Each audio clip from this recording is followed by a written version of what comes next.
Machine learning engineers will be tasked with responsibility of evolution over the next, 100, 200, maybe even eternity years. So I think that that's the role that machine learning engineers play, is evolving our society into the tech society, the stuff we see on movies with the flying cars and all that stuff. I think a lot of that is going to be machine learning engineers, as well as just engineers, period. Imagine if the creator of ChatGPT just made it and didn't know how to promote it, how to do anything with it, how you hear about it every day. You need those tech salespeople to kind of come in and help bridge that gap between the person that doesn't understand things on a technical level and the people that are highly technical. He's 29 years old with a master's in computer science and a focus on artificial intelligence from an HBCU, already carrying an impressive portfolio. Marqus Woods has a lot to say about the role of machine learning in the workplace and in society for years to come. Whether you're exploring a career in or just curious to learn about machine learning, this interview will answer many of your questions. Be sure to take a peek at the timestamps in the description. Enjoy. What is a machine learning engineer, sir? First and foremost, a machine learning engineer is a creator, but also an analyzer. So you analyze what's going on and how things the patterns in certain things, and then you create those patterns through a computer, through a machine. So that's the machine learning type aspect name, where that comes from. So machine learning is present in any and everything that we do in life today, in my opinion. I think that we're headed towards a huge machine learning overhaul and just AI period, as far as in life. As I was saying, it's millionaires making money off their phone, just editing videos on their phone, something that used to take video editors hours, days, things like that. A 12-year-old can pick up their phone and do in an hour because of machine learning and automation, I should say. Just those type of things allow us to do high complex processes in short amounts of time. And that's pretty much what you want to do as a machine learning engineer, is just make sure that anything that you see as a trend or pattern, you can just make it go faster. Efficiency is the number one thing. When you say a creator and an analyzer, give me an example of something that you work on or have worked on where you have looked at something from a creation standpoint, analyzed it, and then replicated that process. Okay, so I still am, but not as heavy. I used to be a really, really, really big crypto guy. I was really heavy into crypto. It started with stocks, but then I also dabbled in crypto. I'm bigger on the stocks now than I am on crypto. But okay. I basically saw trends, saw patterns on charts, saw stock cryptos that I liked, and I made bots that bought and sold for me. So that kind of thing was something that I started just to make me some money, and it wound up turning into a whole business. I don't do it as big as I used to. Like at one point I had over 50 clients and I was managing almost $200,000. But I kind of scaled it back because it's really stressful. It's a really stressful job to kind of manage that stuff. And I just kind of scaled that down. But that's one big example of one of the things that in life, I just don't like to do the same thing over and over and over again. So that kind of just naturally ties into being a machine learning engineer, is just kind of getting that part of it out. And then, hey, I knocked out a process that I do every single day. What's the next process I can learn how to knock out of my life, but still have going on? See what I'm saying? So that's kind of where my headspace is with that kind of stuff. So now, all right. So now I'm curious, and this might be tying into my next question, but I just want to kind of ask this. So in terms of like the type of personality that you have, Marqus, does that process creation carry over into like your personal life? I'm just curious, like, are you like organized and like methodical, like in your schedule, in your personal space when it comes to organization? Like, what does that look like? Okay, so organization, I always can be more organized. You're never organized enough. You know what I'm saying? So I wouldn't say that I'm to the organizational level that I want to be, but my thinking process is organized at all times. It's methodical. I don't like wasting time. I hate wasting time. So I do what's called time blocking and Oh, allotting 1 to 2 hours a day or assigning what priority of what task is highest, giving kind of scheduling out my day before I really start my day. So I try to get up at 5. Even if I go back to sleep, I'll try to align what my day is going to be like, okay. and then I'll go back to sleep. And then if I do, or I'll get up and try to just get my mind right. Every now and then I go to the gym. I need to get back in there more, but yeah. So I'll just try to plan it out and make sure my day is going as efficiently as possible, and I get everything done because I feel like that's the key to being efficient. Is just planning out your days, knowing exactly what you're going to be doing at this time, at that time, at that time. Especially now, my job kind of is all over the place. Like we do a lot of different things. Like I don't do the same thing every day. Okay. So I have to really organize and prioritize what I'm doing. Okay. Okay. Yeah, I definitely want to dive into like what your workflow look like right now. Mhm. Just side note, you said you get up at 5 a.m. every day, Marcus? Yes, Wow. How old are you? 29. Any kids? No, no Married? kids. Nope, And single. my man up every day at 5 a.m. 5 in the morning. I Oh, probably would sleep grinding. more if I did have those things. I probably would sleep a little bit more. Oh, grinding, man. Wow. All right. Yeah. So tell me this, and then we are gonna start getting into kind of what you do. But I want Mhm. to know what are like ideal soft skills and personality types for the position of like machine learning when it gets into that. Adaptability. That's Mm, number one because you're not always going to be right, and this field moves faster than you can blink. So mm, you're going to have to be comfortable with change, a lot of change, like 24 hours of change, 12 hours, your stuff could change, your whole assignment can change, your whole life can change within this field. So I think adaptability is number one. And of course, kind of the things I already said, just being analytical and realizing what's going on around you, not just mm, kind of seeing what's going on. Like when I go to a business, I literally think about every part of their business. When I go to a pizza store, or a pizza shop or something like that to get a mm, pizza, I think about how big are their pizzas, how quickly are they pushing these out, about how many do they get out, how many customers do they get in a day, what's their general revenue. Just start thinking like that, kind of just understanding how the processes work. That's kind of the engineering mind. I think all engineers kind of think of the ground level of things and kind of how they build it up. So because everything is really similar, everything is a system. You know what I'm saying? So you just gotta bring everything to a base level of your understanding. And then of course there's ebbs and flows of every business that you don't understand. But from everything from a base level is generally the same. You know what I'm saying? So you figure out what the little nuances and things like that are and just kind of challenge your brain. I think that's the key thing that you need to be a machine learning engineer, just kind of understand how to bring everything to a base level, mm. and then expand from there. Wow. All right. So, all right. So tell me this. Mm-hmm. According to your LinkedIn, your positional title in your header is web developer and machine learning engineer. Mm-hmm. What made you personally decide to go that route in life? Um, Fun story. My very first class, I remember if of high school, like my very first class, my very first teacher, her name was Alexandra Vlahakis, and she was a web development teacher. It was either web design or web development. I think it was web design. And I remember that whole first class. I remember her just going through websites and showing the code and all that, and I was immediately interested. So that was my first introduction to coding.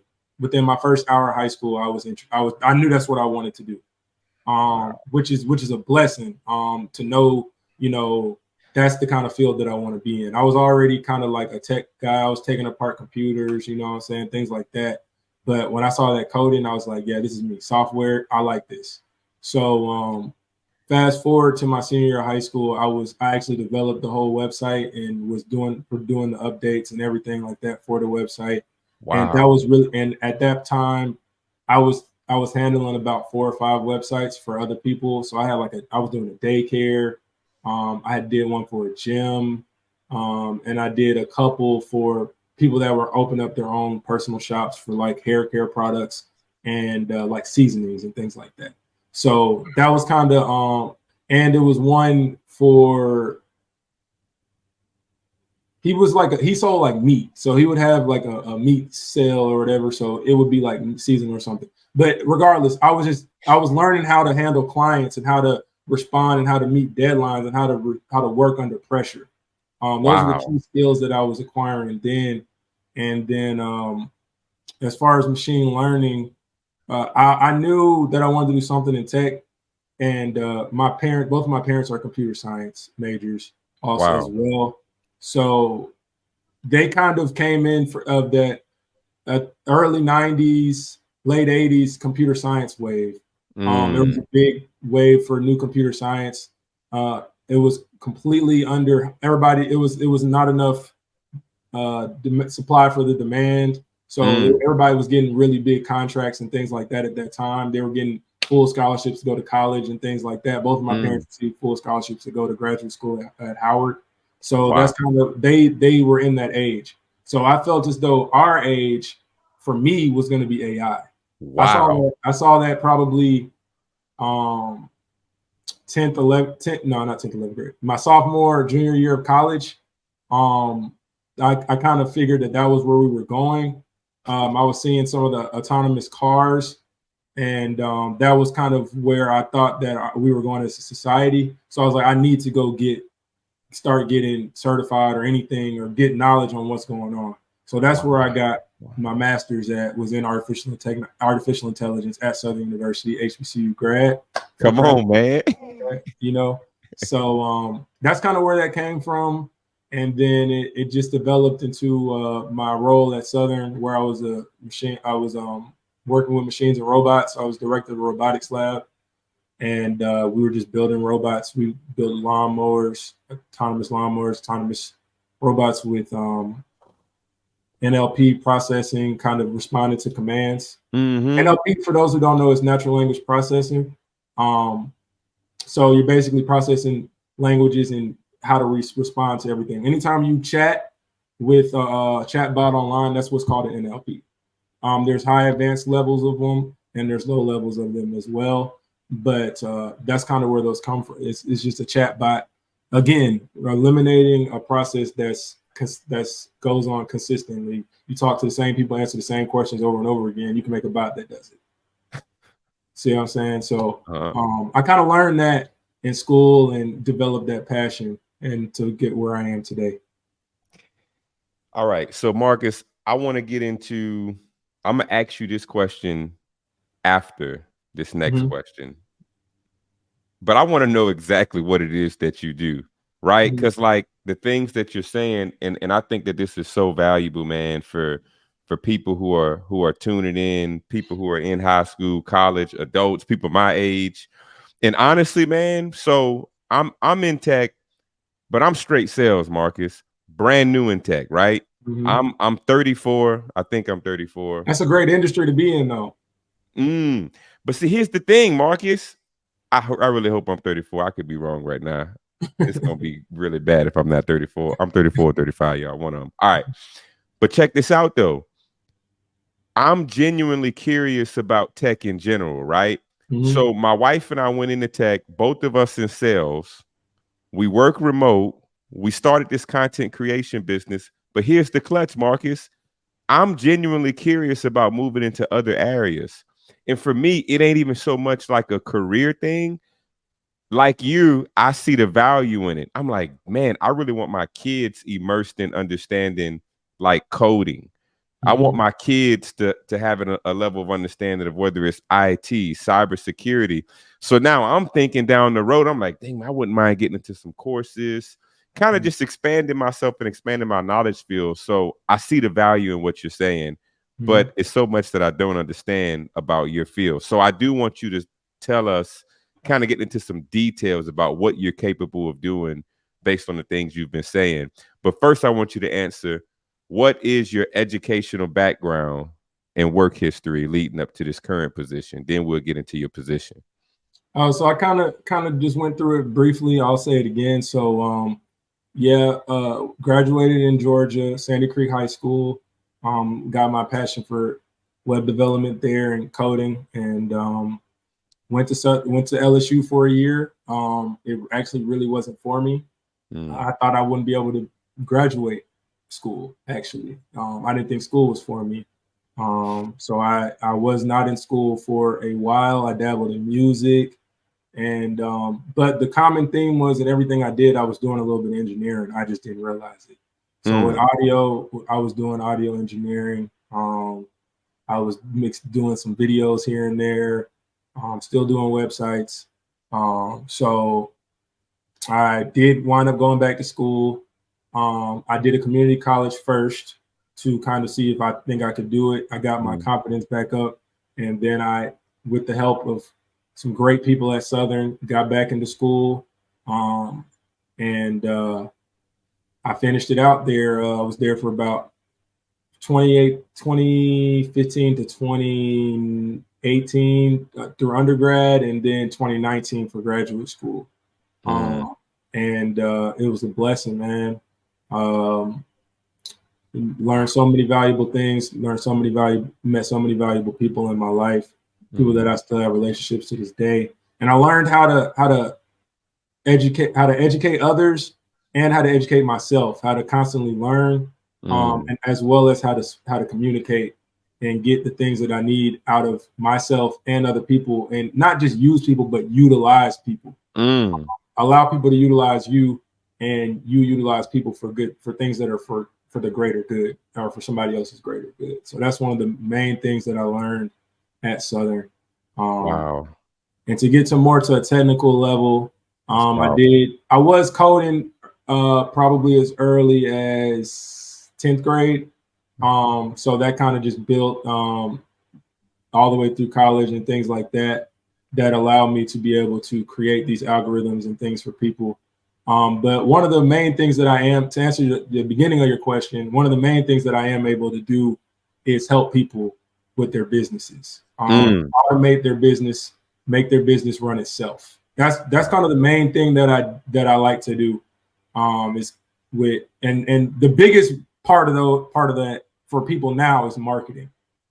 People don't understand social media. You'll be surprised at the amount of people with $1 million brands, millions of dollars in funding, hundreds of thousands of dollars of sponsors that have the worst social media teams, the worst content teams, don't understand how to run a campaign, but they have all the funding. You know what I'm saying? So that's kind of what I do a lot of in my job. Is kind of building out campaigns for people, automating. I don't like you saying automating their systems to basically do the marketing for themselves and finding their target niche audiences, and then kind of delivering the content that their niche audience wants. So like, for instance, with your business or your YouTube or something like that, if you didn't know your target audience, I would help you find your target audience in these locations, and then we go from there and kind of figure out different ways to market to those people your material. You know what I'm saying? A lot of people don't know what their real market is. Right.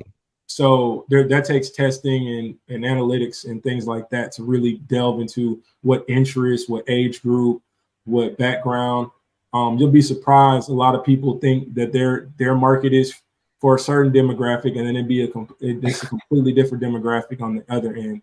A lot of Black-owned businesses only market to Black people, and their biggest market would be people of other races. You know, Black people aren't the only people with money. And then a lot of white people come and they don't realize that their stuff is marketable towards African Americans.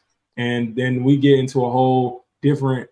It's crazy the amount of things that you see just being able to go behind people's business and work with them and kind of kind of see different things. I can't go too detailed about names and things, but it's just so mind blowing at the amount of data and stuff that people don't even realize that they have already and are unable to analyze. So, and it's great opportunities that I get to work with. You right, man. So your function, your skill set covers such a broad range, right? Right. I'm a jack of all trades. That's how crazy, man. Right. Yeah. It's like I'm hearing engineer, I'm hearing coding, but then I'm hearing digital marketing, but I'm hearing business consultant, right? Mm-hmm. And everything that comes with consultation on how to make the process move forward. Right. Bro, honestly, bro, I didn't realize that much came with when I just said, okay, I want to interview a machine learning engineer. I didn't realize all of this was coming with that, right? Yeah, I actually work. I code now, but not as heavy. I actually work in marketing now. That's my main thing, and I think that's where I belong as far as in the field. I still and I think that's a big thing that I want to touch on is that just because you code doesn't mean you're only coding. You know, just because you're good at coding doesn't mean that's all you are. Some people are front end people. There's front end developers and there's back end developers. Some people are really good at solving really complex problems, and on the back end, some people are really good at solving really complex problems on the front end. You know, your look, your brand, your vision, and automating those things and getting that all in one package and delivering it in the right way. I think that that's where I belong. My dad always used to tell me that you like coding, but you like designing too. I can't draw at all, but I like to design. You know, I like to design different things as far as layouts and things like that, and how to really bridge a whole business together as far as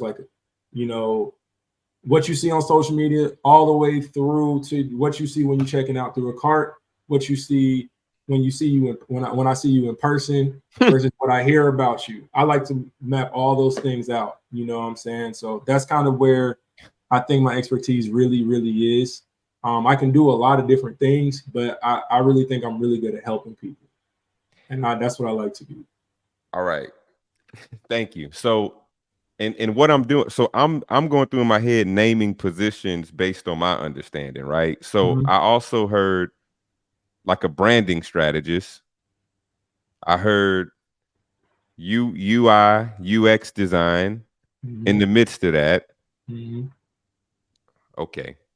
Nah, man. And a lot of it really is that a lot of tech stuff is you're kind of in that too. Tech and marketing are really becoming one thing. That's what people aren't really realizing. It's really all becoming marketing is all going to be tech eventually. It's going to be a part of tech. I don't think people really realize that yet. But a lot of that stuff, not every single part of it, right? You know, like PR and things like that. But even now, you can go type in a PR speech on ChatGPT and edit it, and you won't even know. Straight up. You see that? You know what I'm saying? So it's a lot of marketing is becoming tech, if not completely tech. So I want to educate a lot of your viewers and things on the marketing side of things. And if you are a front end type of person, you might be into marketing. Web developers are part of is a lot of a marketing job now. It's not necessarily just a sit and code job. You know, so that's just something that, bro, this is so insightful. Look, and I'm sorry I know I'm going off the question list. So a lot of the audience are like tech salespeople too. And I know you kind of mentioned like, okay, yeah, that's important too. Just kind of touch on from your expertise where you see that term tech sales, like account executive, sales development rep. Where does that fit into the equation of like marketing and tech and the importance of what you're saying? Because there are people that code all day and make great things and don't know how to explain what they just did. They might have just made the best algorithm out and they can't even explain what they just really did. They can explain it to you on a technical level, but they can't explain the type of impact that this might have on families in the future, 10, 20 years from now. Wow. Imagine if the person who created I'm just saying ChatGPT because I know a lot of people know about it. There's plenty of other ones, but imagine if the creator of ChatGPT just made it and didn't know how to promote it, how to do anything with it, how you hear about it every day. You need those tech salespeople to kind of come in and help bridge that gap between the person that doesn't understand things on a technical level and the people that are highly technical. So I feel like tech salespeople have to be kind of in the middle of both. You got to be able to talk terms with the tech guys and be able to talk numbers with general consumers and higher ups, you know? So I think that you guys are very vital in this tech movement as far as just getting everything together and keeping everybody on one accord, because you guys are what's the word I'm looking for? Like the bridge. I want to say bridge, but it's like a communicators. But you guys are kind of the advocators of this this new age. I think that's the word I'm looking for. You guys are the advocators of this new tech age, because you guys are going to have the knowledge and the people skills. You know, so you bring those together. You guys are the advocators, the tech salespeople. It's really where it's at. That's why I said that's a great field to be in, because you're gonna understand what's going on. You know what I'm saying? You're gonna be able to understand what's going on, and that's what's really key. You'll be able to understand, because a lot of people don't understand. They just don't. Okay, so man, it's good. All right, Marcus, you probably didn't look. If you didn't answer this, we can skip over the question. What role does machine learning play in the evolution of society? I haven't answered it exactly, but I've kind of touched on it. As we evolve and evolution goes on, humans have always found a way to do things easier. We found a way to shelter easier. We built homes. We found a way to build fire easier. We have heaters and all this other things. We found a way to just eat easier and do other things quicker and faster, how to see better, light. All of those things that we talk about, that we try to improve now, not all of them, but majority of them will be digital.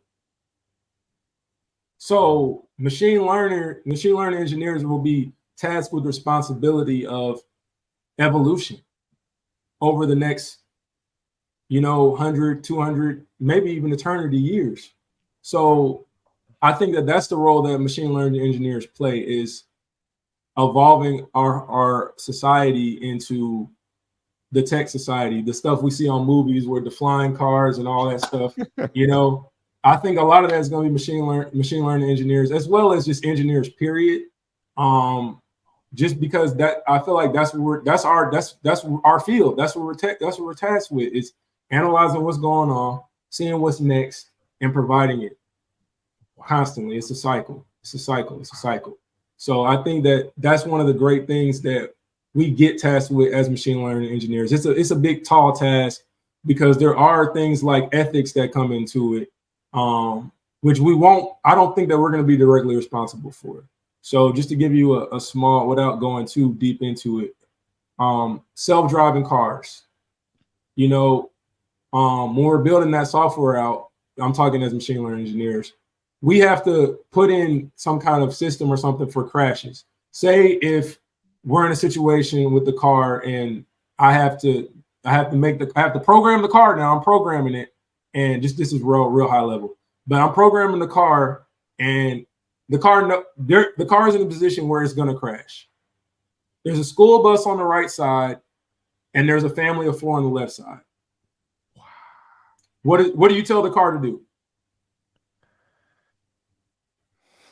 That could be something that machine learning engineers are going to be tasked with. I don't personally think that I think that will be a political thing. But those type of things with algorithms and things will be a conversation in the next 5 to 10. It already is a conversation now, but it will be at the height of conversations in probably the next 20 years, I believe, even as early as 5 to 10 years, because that is a really, really high level ethics conversation, especially if we're getting into the self-driving cars and autonomous robot technology as what's risk assessment, things like that are currently the job of machine learning engineers because there's no severe protocol or legislature for it. And a lot of people don't think about that, so that's another thing, another key point that is on us right now. I don't think that, like I said, I don't think they'll stay that way, but we have to basically develop brains, so that's another part of it. It's part of the job. All right, Marcus. Okay. So let me ask you this. I think I know the answer, but I'm gonna ask. Okay.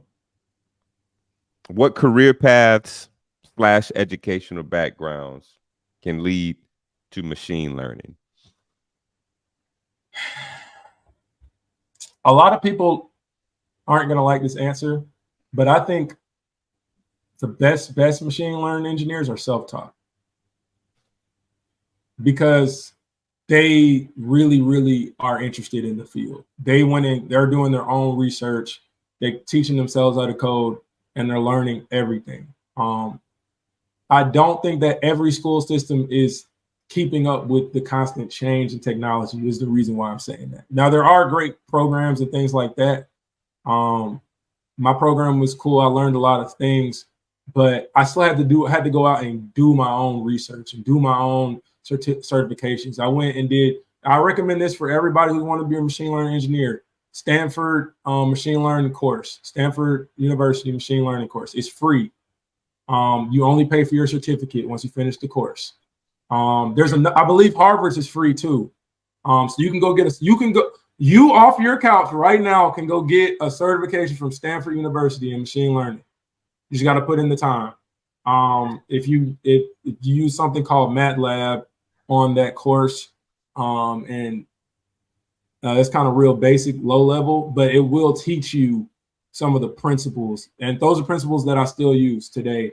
That I use for the trading software and things like that I told you about. You can go. There's so much free stuff that I think that self-taught people are the ones who succeed the most. Now, there are people from school and do that, but you have to learn how to pivot. Like I said, that adaptability to everything is what you really need. You can go to school, you can go to a 4-year, but if you want to be in this field, you're gonna have to constantly learn. Even if you go get a job as a machine learning engineer, you're gonna have to take classes because it's always changing. You got to keep up. You can't get left behind in this tech age. You got to see what's going on. It can sound over. As well. You have to stay up to date on your information that you're doing. Especially if you're coding and seeing what new capabilities work. Especially with algorithms, because you can take an algorithm and put it in your algorithm. And then you can take that algorithm and put it in somebody else's algorithm. So you got 3 different algorithms that just became one algorithm, and that's just one algorithm now. So it's like, it's constantly building blocks. So in terms of all right, so like how you mentioned the Stanford course. So for somebody to even begin moving in that direction towards a certificate in machine learning, is like a prerequisite already them kind of having an understanding of like coding? I think coding, yes, more so math to start. I used to always say, like, why do I have to take calculus 1? That's one part of school that I will say you do use is calculus. Why do I have to take calculus 2? Why? You know what I'm saying? I'm never gonna use this. Never. Did you take college calculus? No, man. I never took calculus. Oh my gosh. You'll be doing some things you're like, I'm never using this. And then lo and behold, I'm using integrals. I'm using area under a curve and things like that. Because really algorithms are calculus. It's really heavy in calculus. A lot of people don't understand that as well. A lot of these algorithms, especially if they're analytical, like dealing with numbers, a lot of those are calculus based models, or have calculus based principles in them. So I would say math is pretty important. Math might be more important than coding. For for a machine learning engineer, especially at the beginning, because you're not going to understand at all what's going on if you can't understand math.